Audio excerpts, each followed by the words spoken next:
આદેશ મેં એકતાનાથ ગુરુયોગી તુલસીનાથજી બાપુ શ્રી શનિદેવ મંદિર, ભવનાથ તલેટી, गिरनार, जूनागढ़, गुजरात। जनकराज अष्टावक्र जी से कहते हैं कि मैंने जाग कर देखा तो सारा सत्य नजर में आया और सत्य ये पाया कि द्वैत ही दुख का मूल है। तो जब तक हमें परमात्मा के अलावा सब कुछ दिखाई पड़ता है, तब तक सारी अपेक्षा है किसी को पाने की, पैसे के पाने की, व्यक्ति को पाने की, किसी से ईर्ष्या है, किसी की निंदा करने में मजा आता है। सब कुछ दूसरा है, इसीलिए ये सब हो रहा है ना।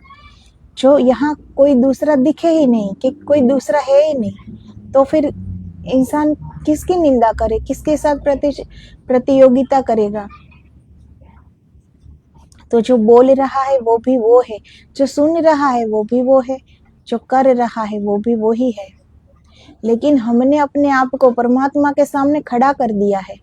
तो ये हमारे अंदर रहा हुआ अहंकार है कि हमने अपने आप को स्वयं खड़ा कर दिया है उसके सामने कि ये मैं भी हूँ। तो हम स्वयं परमात्मा से अलग हो गए हैं, हमने स्वयं अलग अपना अस्तित्व खड़ा कर दिया। परमात्मा हमसे अलग नहीं है।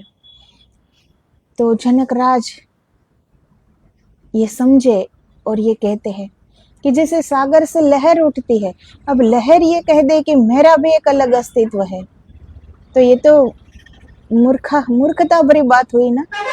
अब वो सागर की ही लहर है, उस लहर में सागर ही लहराया है, वो भला सागर से कैसे अलग हो सकती है। तो हम भी परमात्मा से अलग नहीं है, लेकिन ये हमारा अहंकार है कि हम उनसे अलग अपना अस्तित्व बना लिया है। इसीलिए ये सारी विडंबना है कि हम परमात्मा को खोज रहे हैं। तो मिलेगा कैसे मिलेगा, जबकि वो खोया हुआ है ही नहीं, तो वो कहाँ से मिलेगा। तो जनकराज ये भी कहते हैं कि कोई औषधि नहीं है इनकी। अगर रोग हो तो औषधि हो ना, अगर रोग ही ना हो तो उनकी औषधि कौन कर सकता है। लेकिन हम अपने आप को स्वयं रोगी मान बैठे हैं। रोग है नहीं, पर ये हमारा माना हुआ रोग है। तो इनकी औषधि तो है ही नहीं, कुछ कोई औषधि नहीं का अर्थ यह होता है कि बीमारी झूठ है। इस झूठ बीमारी को झूठ जान लेने में ही छुटकारा है। अगर बीमारी सच होती तो इलाज हो सकता था। अगर तुम परमात्मा से दूर हो गए होते तो मिलने की कोई व्यवस्था हो सकती थी। तुम दूर हुए नहीं और तुम सोचते हो कि दूर हो गए। अगर तुमने अपनी आत्मा से संबंध छोड़ दिया होता तो कोई रास्ता बना लेते, कोई सेतु बनता, विज्ञान कोई उपाय खोज लेता कि फिर से कैसे जुड़ा जाए। लेकिन तुम कभी आत्मा से अलग हुए नहीं, तुम जुड़े हो।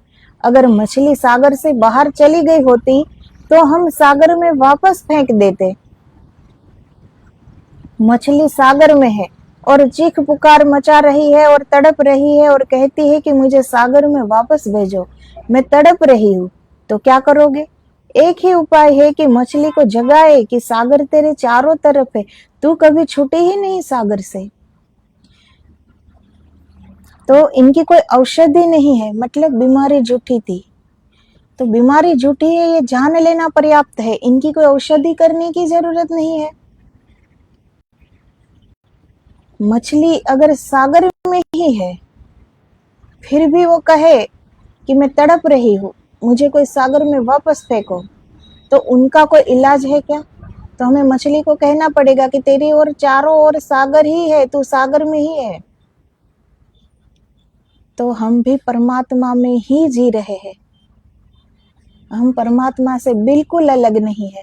लेकिन ये जो हमने अपना अस्तित्व उनसे अलग खड़ा कर दिया है, सारे द्वंद उसी से खड़े हो गए हैं। जैसे हम अपने आप को परमात्मा से अलग मान लिया, वैसे ही हम अपने आप को बिल्कुल साधारण जान बैठे कि हम हम क्या कर सकते हैं? हम परमात्मा को कैसे पा सकते हैं? हमसे ये सब कैसे होगा? तो ये प्रश्न ही झूठे हैं। अब परमात्मा हमसे दूर हो, वो कहीं खो थोड़ी गया है कि हम उसे खोजे। कौन खोज के ला सकता है उसे?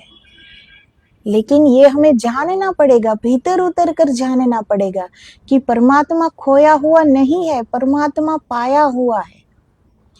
हमारे चारों ओर, जैसे मछली के चारों ओर सागर है, वैसे हमारे चारों ओर परमात्मा है, हम परमात्मा में ही है।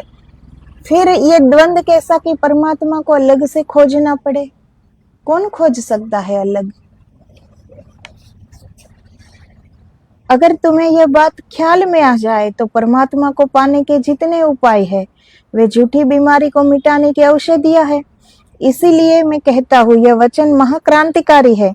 यह वचन यह कह रहा है कि तुम परमात्मा हो, तुम्हें होना नहीं है, तुम्हें उपाय नहीं करना है परमात्मा होने का। सब उपाय व्यर्थ है और जितने तुम उपाय अनुष्ठान करोगे उतनी ही तुम भटकते रहोगे। तो उनका कोई उपाय नहीं है। परमात्मा को खोजना नहीं है, लेकिन हमें हमारे ही भीतर उतरकर उनको पाना है, उनके दर्शन करने हैं। वो पाया हुआ ही है, वो कहीं खो नहीं गया है। चारों ओर परमात्मा है, हमारे भीतर भी वही है, लेकिन हम उसे देख नहीं पाते क्योंकि हमने अपने आप को अलग कर दिया परमात्मा से। तो अब हम कैसे देखें? तो उनकी कोई बाहर औषधि नहीं है, उनकी औषधि एक ही है कि हम वापस जुड़ जाए परमात्मा से। हम मिट जाए तो वही रह गए ना परमात्मा, और क्या फिर बाकी रहा? हम अपना अलग अस्तित्व न खड़ा कर दे परमात्मा के सामने, तो फिर चारों ओर और भीतर बाहर सब और परमात्मा ही परमात्मा रह जाएंगे। तो जरूरत है हमारे अहंकार को गिराने की। अहंकार टूटा तो सब कुछ हमें सामने दिखाई पड़ेगा। ये हमारा अहंकार है जो हमारी आंखें धुंधला गई है, हमें सत्य दिखाई नहीं दे रहा है, ये हमारा अहंकार है।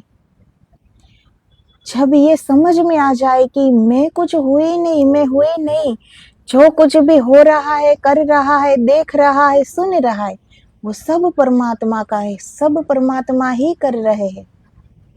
तो फिर अहंकार अपने आप छूट जाएगा। फिर तो कोई अहंकार नहीं रहेगा ना कि मैं, ये सब मैं कर रहा हूँ, मेरी वजह से हो रहा है, मैं ना होता तो कुछ ना होता। ये छूट जाएगा। फिर कहाँ खोजोगे ईश्वर को? खुद को अगर मिटना आ गया तो परमात्मा पा लिया, तो फिर परमात्मा ही हो गए ना। हम आत्मा से कभी अलग हुए ही नहीं। अगर हम आत्मा से अलग होते तो कोई उपाय होता उसे खोजने का।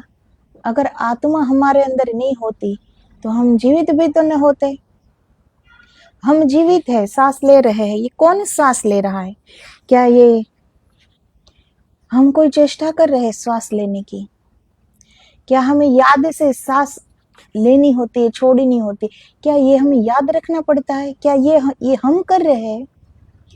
ये जो सांस का आना जाना जो हो रहा है वो स्वतः हो रहा है, तो कोई तो करने वाला होगा ना। तो वो ही परमात्मा हमारे अंदर वो कर रहा है, हम नहीं कर रहे हैं।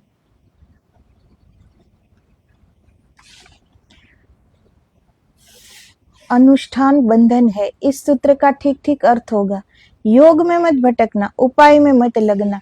उपाय तुम्हें दूर ले जाएगा, क्योंकि तुम जिसे खोज रहे हो उसे कभी खोया नहीं है, अभी मौजूद है, यही मौजूद है। इसी क्षण तुम परमात्मा हो सकते हो, बेशर्त तुम परमात्मा हो। परमात्मा होना तुम्हारा स्वभाव है।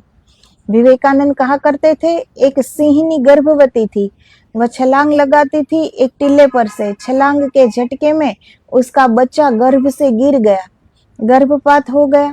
वह तो छलांग लगाकर चली भी गई, लेकिन नीचे से भेड़ों का एक झुंड निकलता था। वह बच्चा भेड़ों में गिर गया, वह बच्चा बच गया। वह भेड़ों में बड़ा हुआ, वह भेड़ों जैसा ही रिरियाता मिमियाता, वह भेड़ों के बीच ही सरक सरक कर घिसट घिसट कर चलता। उसने भेड़ चाल सीख ली और कोई उपाय भी न था। क्योंकि बच्चे तो अनुकरण से सीखते हैं। जिनको उसने अपने आसपास देखा उन्हीं से उसने अपने जीवन का अर्थ भी समझा, यही मैं हूँ।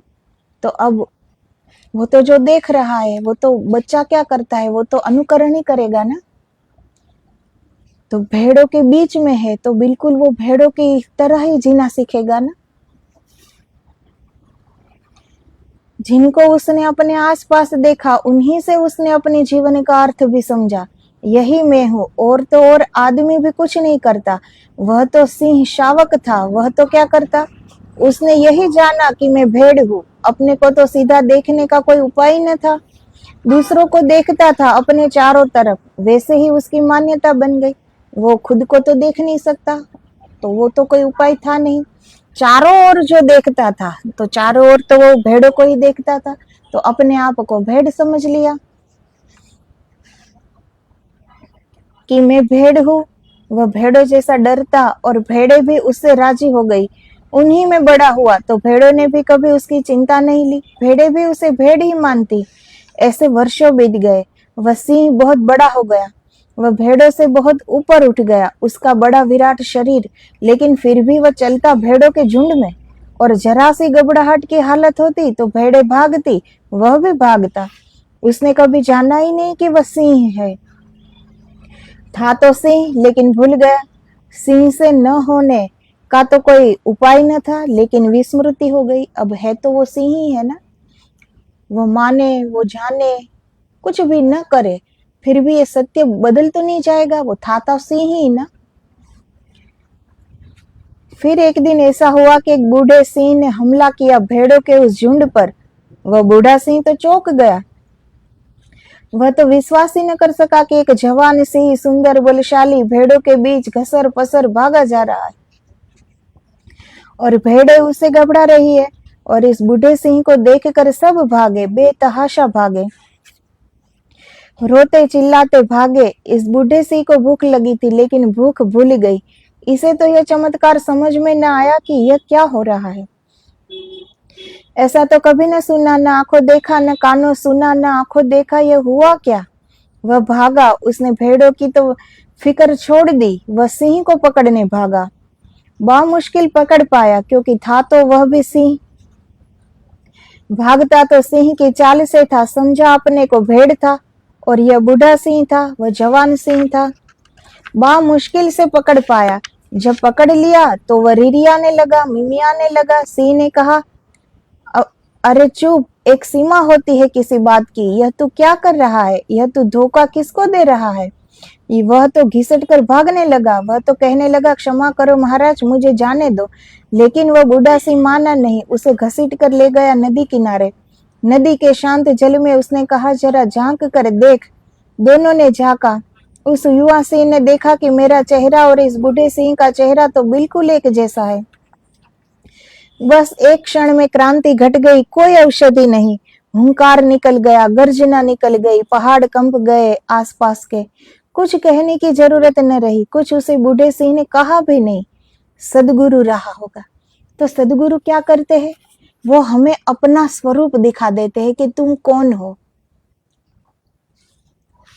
वो बूढ़ा सिंह है, उसने कोई औषधि नहीं की, ना ही उसने उसकी पहचान बताई कि तुम भेड़ नहीं हो, तुम सिंह हो, कुछ भी नहीं कहा। सिर्फ नदी के शांत जल में उसका प्रतिबिंब दिखा दिया। वैसे ही हमारे सदगुरु करते हैं। सच्चे जो सदगुरु होते हैं, जिसने सच में पाया है, प्राप्ति की है, सच में सत्य को जाना है, वो कुछ नहीं कहेगा, कुछ नहीं कहेंगे, कहने को कुछ है ही नहीं। वो सत्य की ओर ले जाएंगे कि स्वयं देखो। जैसे सदगुरु ने स्वयं मेहनत करके ही देखा होगा ना, मेहनत करके ही उन्होंने अपने स्वस्वरूप को पाया होगा। तो वो भी हमें मार्ग दिखाते हैं कि स्वयं चलो, स्वयं जानो। तो परमात्मा कहीं खो नहीं गया है कि हम उसे ढूंढने जाएं। हम परमात्मा में ही जी रहे हैं, चारों ओर परमात्मा है। जैसे मछली की चारों ओर सागर है, और मछली सागर में है, वैसे ही हम परमात्मा में है। तो जरूरत क्या है कि एक ऐसा सच्चे सदगुरु मिल जाए कि वो हमें इस झलक को दिखा दे, वो हमें ये मार्ग दिखा दे कि हम अपने आप को जान पाए। ढूंढना नहीं है, कोई औषधि नहीं करनी है, हमें अपने आप को जानना है कि हम कौन है। तो हमारा जब अहंकार गिर जाएगा तो हमें मिटना आ जाएगा। जैसे ही अहंकार गिरा हम मिट गए, और हमारा मिटना ही परमात्मा का हो जाना। इतनी ही सहज बात है, लेकिन उसे हमने इतनी ही मुश्किल बना दी है। बहुत सहज बात है, बहुत सरल रास्ता है, लेकिन हमने बहुत मुश्किल बना दिया, क्योंकि हमें लगता है परमात्मा को कि परमात्मा से हम बहुत दूर हो गए हैं, कैसे ढूंढा जाए, कैसे उसे पा सके। तो परमात्मा पाया हुआ है, वो कहीं खो नहीं गया है। हमने अपने आप को उनके सामने अलग खड़ा कर दिया है कि देखो यह मैं भी हूं, ये मेरा अस्तित्व है। तो ये हमारा अहंकार है। जब मेरा मैंपन निकल गया तो फिर परमात्मा ही बचता है ना। इसीलिए जनकराज कहते हैं कि जो रोग है ही नहीं उसकी औषधि कौन कर भला। रोग अगर हो तो कोई औषधि हो सकती है। मछली सागर से बाहर हो तो उसका इलाज हो सकता है कि हम पकड़ के फिर से उसे सागर में डाल दें, लेकिन मछली सागर में ही है तो फिर उसका इलाज क्या है कि फिर भी मछली ये कहे कि मैं तड़प रही हूं, मुझे सागर में ले जाओ, तो फिर उनका कोई औषधि नहीं है। फिर मछली को जगा के कहना पड़ेगा कि तू चारों ओर सागर है, तू सागर में है, सागर से बिल्कुल अलग नहीं है। तो जैसे भेड़ों के साथ रहते हुए सिंह भी अपने आप को भूल गया, वो भी अपने आप को भेड़ समझने लगा, वैसे ही हमारा जीवन है, बिल्कुल वैसे ही। हम भी कहां से आए हैं भूल गए, विस्मृति हो गई इस बात की। हम अपने आप को बिल्कुल एक साधारण मानव समझते हैं, जबकि मानव की शक्ति देवताओं से भी ऊंची है। जब हमारी मृत्यु होती है तो जो हमारी कुंडलिनी शक्ति होती है, उनके जो चक्र होते हैं वो 9 द्वार, हर चक्र में एक एक देवत्व है। तो जब हमारी मृत्यु होती है तो वो सारे देवता पहले मरते हैं और हम उनके बाद में मरते हैं। तो देवताओं से भी ऊंची शक्ति और देवताओं से भी ऊंचा स्थान मानव का है। अगर एक चित्रकार है, वो भले ही खूबसूरत न हो दिखने में, लेकिन वो अपनी कला एक कागज पे उतारेगा तो वो कैसा चित्र बनाएगा। अपने आप से तो कई गुना ज्यादा सुंदर चित्र वो बना सकता है ना, वो कलाकार है। तो वो जैसा है वैसा ही चित्र नहीं बनेगा, उनकी सारी कला उसमें आ जाएगी, इतना सुंदर वो चित्र बनाएगा। तो वैसे ही परमात्मा ने हमें बनाया है, ये जीव सृष्टि, ये सृष्टि बनाई है। तो जैसे वो थे उनसे भी उन्हें अच्छी ये सृष्टि बनाई है, लेकिन हम सब ये विस्मृति हो गई है हमें। हम अपने आप को साधारण मान बैठे हैं। हमें लगता है कि ईश्वर हमसे बहुत दूर है, अभी हमें ढूंढना पड़ेगा उसे। पता नहीं इस जन्म में ढूंढ पाएगी भी कि नहीं। कोई ये समझता है कि हम तो संसारी है, हम कैसे साधना कर पाए, हम कैसे ईश्वर को पा सके। तो कोई ये सोच कर नहीं करता। तो ईश्वर को कहीं बाहर ढूंढने नहीं जाना है। जिस भी स्थान पर बैठे हैं उसी स्थान पर हम अपने भीतर उतरने की कोशिश करें, अपने को अहंकार को गिराने की कोशिश करें, समर्पित होना आ जाए, मिटना आ जाए, परमात्मा मिल गया, बस इतनी ही बात है। लेकिन हम अपने को मिटा नहीं पाते। लोग मृत्यु से भी कितना डरते हैं। किसी चीज, कोई कितना भी ताकतवान हो, कोई चीज से ना डरता हो, किसी से ना डरता हो, लेकिन वो अपनी मृत्यु से जरूर डरता होगा। तो मृत्यु का नाम इतना बड़ा कर दिया है सबने कि सब मिटने को, मृत्यु को बड़ा भयावह समझते हैं, इसलिए डरते हैं। इसलिए कोई मिटने को तैयार नहीं होता। और इसका कोई दूसरा उपाय नहीं है। जब तक मिटेंगे नहीं, तब तक परमात्मा को पाया नहीं जा सकता। उसको पाने के लिए मिटना ही पड़ेगा। एक ही रास्ता है, दूसरा रास्ता नहीं है। जो पानी पवन के वेग से ऊपर उठा, बादल बने और बरसे, पानी तो वही था, लेकिन वो ऊपर उठा, बादल बने, बरसे, अब वो नदी बन गया। तो हमें भी विराट बनना हो तो हमारा अस्तित्व कितना है? 5-5.5 फुट का ये शरीर, जिसके अंदर मन, कितने दोषों युक्त मन। आखिर हमारे पास ऐसा है क्या? हमारी बुद्धि, छोटी सी सोच, हमारी छोटा सा विचार, संकुचित हृदय, क्या है हमारी पूंजी के जिसे हम छोड़ नहीं पाते? क्या है ऐसा हमारे पास? लेकिन हमने कस के पकड़ा है, हम छोड़ नहीं पाते, क्योंकि आदत नहीं है। मरने से डर लगता है। सब डरे हुए हैं मृत्यु से, अपनी मृत्यु से। इसीलिए सब सीना तान के तने हैं कि मेरा भी अलग अस्तित्व है। मिटने को कोई तैयार नहीं, मरने को कोई तैयार नहीं। तो फिर परमात्मा कैसे पाए? अब तुम पूछो कि अगर कोई सिंह भेड़ों में खो गया हो तो उसे वापस सिंह बनाने की औषधि क्या है? औषधि कोई नहीं, नो रेमेडी।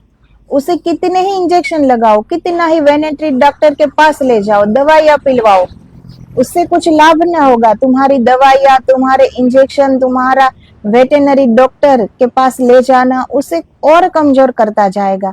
तुम्हारी दवाइयां और उसे भ्रांति में भर दे गई। हूं तो मैं भेड़ ही, देखो इतने उपाय किए जा रहे मुझे सिंह बनाने की, फिर भी कुछ हो नहीं रहा। मैं सिंह तो हो नहीं पा रहा हूँ। और अगर मैं सिंह ही था तो उपाय क्यों किए जाते? जरूर मैं भेड़ हूँ। जबरदस्ती ये लोग सिंह बनाने की चेष्टा कर रहे हैं। तो अगर उस बूढ़े सिंह ने उसकी कोई औषधि की होती कि तुम्हें अब सिंह बनाना है, तुम सिंह हो, तो और विडंबना खड़ी हो जाती। अब वो सिंह सोचेगा कि जरूर मैं सिंह नहीं हूं, तभी तो मुझे सिंह बनाने की कोशिश की जा रही है। अगर मैं सिंह होता तो क्यों मुझे इतनी औषधि देनी पड़ती? इसीलिए सच्चे सदगुरु कुछ कहते नहीं है, वो हमें दिखा देते हैं कि तुम कौन हो। जैसे बूढ़े शेर ने नदी के जल में वो शेर को अपना प्रतिबिंब दिखा दिया और वो शेर समझ गया कि मैं भेड़ नहीं हूं, मैं बिल्कुल इस सिंह जैसा हूं, तो मैं सिंह हूं। सारे द्वंद खत्म। लेकिन अगर तुम उसे समझाने जाते कि भाई तुम भेड़ नहीं हो, तुम सिंह हो, तो जो बचपन से, जन्म से वो भेड़ों के साथ रहता है, भेड़ों का जो वर्तन है वो सब उसे आता है। उनकी बोली, घबराना, भागना, सब कुछ भेड़ों जैसा है। तो जो जन्म से कर रहा है वो कैसे छूट सकता है? वैसे ही हम जन्म से यही सीखे हैं कि परमात्मा बाहर है, मंदिर जाओ, परमात्मा मंदिर में है। इसलिए हम पहले से यही सीखे हैं कि हमारे अंदर परमात्मा नहीं है, परमात्मा बहुत दूर है हमसे, हमारा अलग अस्तित्व है। हम परमात्मा नहीं हो सकते, परमात्मा तो कोई दूसरा है। क्योंकि हम ऐसे ही बड़े हुए हैं, जैसे वो सिंह भेड़ों के बीच में बड़ा हुआ, वैसे ही हम बड़े हुए। अब वो सिंह जरूर सदगुरु जैसा रहा होगा कि उसने दिखा दिया कि तुम कौन हो, और वो सिंह जान गया, तुरंत ही गर्जना की वो भेड़ों की आवाज भूल गया, क्योंकि था तो वो शेर ही। ऐसे ही सदगुरु जब हमें जगा के दिखा देते हैं ये दृश्य कि भाई मिटने को राजी हो जाओ, ये मिटना कोई मिटना न हुआ। जब तक बिंदु है, एक जल का बिंदु है, वो अपने अस्तित्व पर गुरूर करे कि मेरा एक अलग अस्तित्व है, मैं भला सागर में क्यों जाऊं, तो फिर बिंदु का अस्तित्व हो तो भी क्या, ना हो तो भी क्या, उनका क्या अस्तित्व है। लेकिन वो बिंदु अगर मिटने को तैयार हो और सागर में जाके मिल जाए तो वो विराटता को पालेगी, वो फिर बिंदु ना रहेगी, वो सागर बन जाएगी, सागर का पर्याय बन जाएगी, अनंत अनंतता में समाहित हो जाएगी। तो अगर बिंदु को मिटना ना आए, वो अपने अहंकार में खड़ी रहे कि मेरा अलग अस्तित्व है, मैं क्यों सागर में जाऊं, तो फिर वो कभी विराटता का रूप नहीं बन सकती। इसीलिए उसे मिटना पड़ेगा, सागर में समाना पड़ेगा। तो जब तक हमें भी मिटना ना आए तब तक हम ऐसे ही जिएंगे जैसे सदियों से, जितने भी जन्म लिए हैं तब से जैसे जी रहे हैं वैसे ही हर जन्म में वैसे ही जिएंगे। वहीं से शुरुआत करेंगे, कभी रुक कर नहीं सोचेंगे, कभी जहां पूरा किया था वहीं से शुरू नहीं करेंगे, लेकिन जहां से शुरुआत की वहीं से शुरू करेंगे। इसीलिए कहीं पहुंच नहीं पाते, जहां थे वहीं के वहीं है, कोल्हू के बेल की तरह। दिन भर चले कोल्हू का बेल, मंजिल कोई भी नहीं, वो उतने ही जितना उसका रास्ता है वहीं चलता रहता है, कहीं नहीं पहुंचता, वो वहीं के वहीं घूमता रहता है। वैसे ही हम है, चाहे कितने भी जन्म ले लो, वहीं के वहीं हम, कुछ प्राप्ति नहीं, कुछ आगे नहीं बढ़ना, क्योंकि हमारी तैयारी नहीं मिटने की। आगे कैसे बढ़े।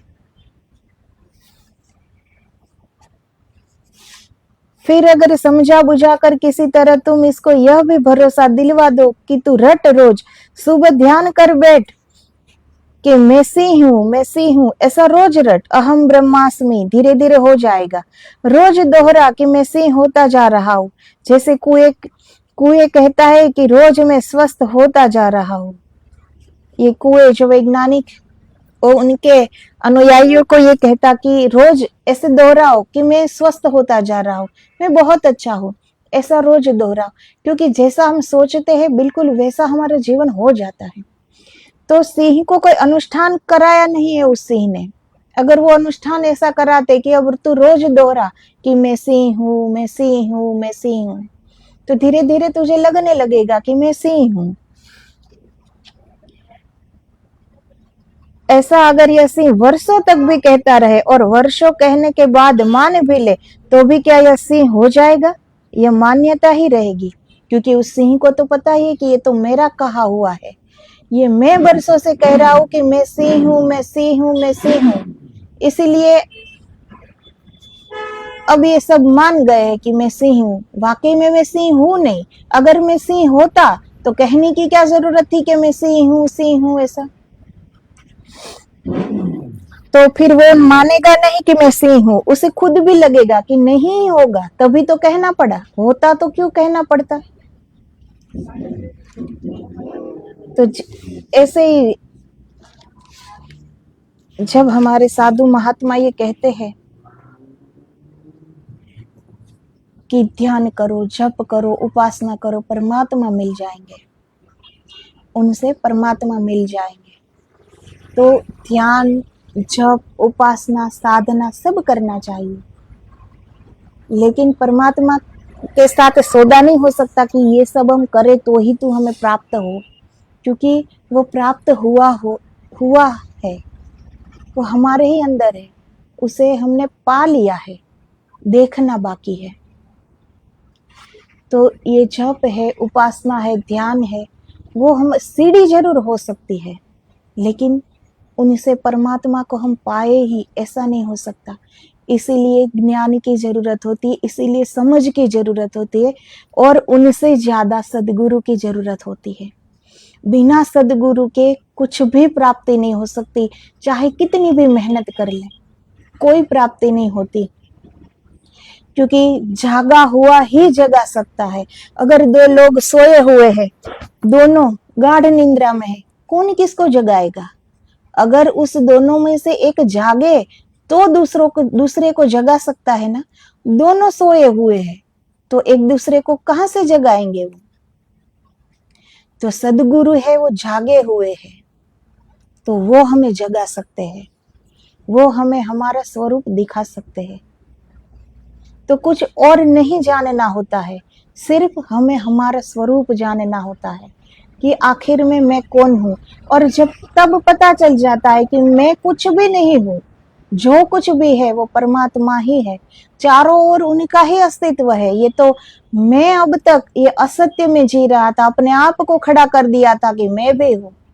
पर सत्य जब जान जाएंगे तब पा लेंगे कि मैं तो कहीं हूं ही नहीं, और ना ही यहाँ कोई दूसरा तीसरा है, कुछ है ही नहीं।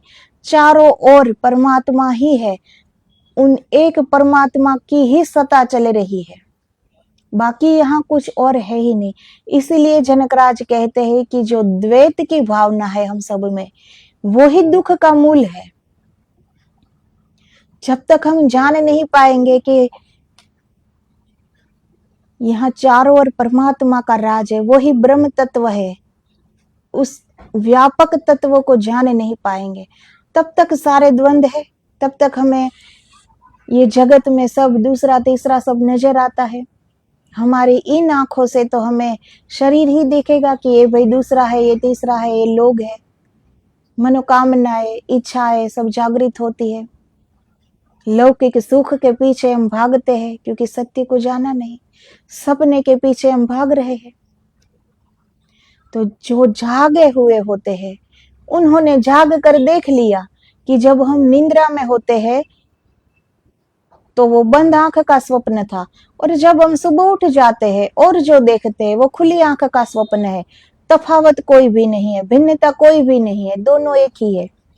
तो जिसे पता चल जाए कि चारों ओर एक स्वप्न ही है, तो फिर वो तो सत्य की खोज में ही निकल पड़ेगा ना, फिर उसे सत्य वो पा भी लेगा। तो जब हम सुबह उठते हैं तो स्वप्न अपने आप चला जाता है, हम कहीं उसको कहते नहीं है कि तू चला जा, लेकिन हमारी आंख खुल जाए और स्वप्न अपने आप चला जाता है। इसी तरह जब हम जागृत हो जाएंगे अंदर से, हमारा अज्ञान अपने आप चला जाएगा, और उस ज्ञान के प्रकाश में हम अपने आप को देख पाएंगे। बात इतनी ही है, लेकिन बड़ी मुश्किल बना दी है हम लोगों ने। ये करके परमात्मा मिलेगी, वो करके परमात्मा मिलेंगे, ये न खाए, ये ना करे, वहां न जाए, ऐसा करो, कांटे की सेज बना दो, उस पर सो, परमात्मा मिल जाएंगे। मौन हो जाओ, कुछ बोलो ही नहीं, परमात्मा मिल जाएंगे।